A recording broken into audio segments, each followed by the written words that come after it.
Why did the United States break its policy of neutrality and get involved in World War I? Let's get into it right here. So in my last video, we talked about non-interventionalism and how the United States was definitely intervened economically in the First World War, just not militarily when it broke out in 1914. And we also talked about the word neutrality and how it really wasn't economically neutral either because it loaned so much more money to the English and French than it did the Germans, right? So with that knowledge, let's move forward a little bit.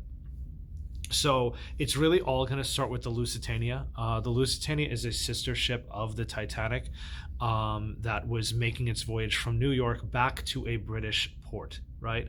At this time, like I've talked about in this little series, World War I was a war of attrition. It was a war of resources. So the Germans did their best to control the Atlantics and make sure that there were not merchant ships docking in British ports, because if they kept allowing the British to get resources, there was no way they were going to win that war. So the Lusitania was just that. It was a ship docking into an English port, and it's going to get sunk by a German U-boat, killing 128 U.S. citizens. All right.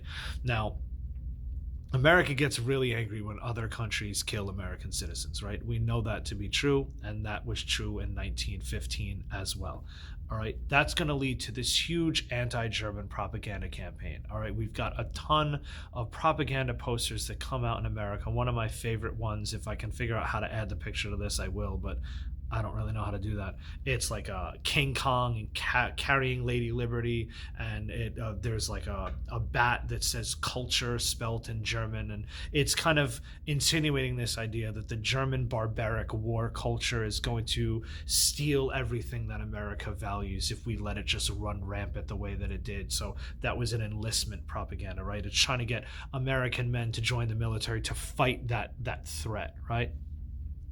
So after the Lusitania, we've got this propaganda campaign, and it really comes to a culmination with the Zimmermann telegram, right? The Zimmermann telegram is the spark, right? That's the thing that kind of propels America into the declaration of war. It's a telegram sent to Mexico trying to tell Mexico to invade Texas, of all places, invade Texas and kind of stall America. By that point in time, the Germans were going to be able to fight a one-front war. They were going to go beat the French and British really quick, head over across the Atlantic, attack America itself, and give Texas all of the territory that it had lost to the United States after the Germans are victorious, right? Once we find out the Zimmermann telegram is a thing, the American population had had enough. We knew that they were going to support a war, so Congress declares war in kind of mid-1917, and before you know it, there are 2 million U.S. soldiers in Europe. Hope that helped.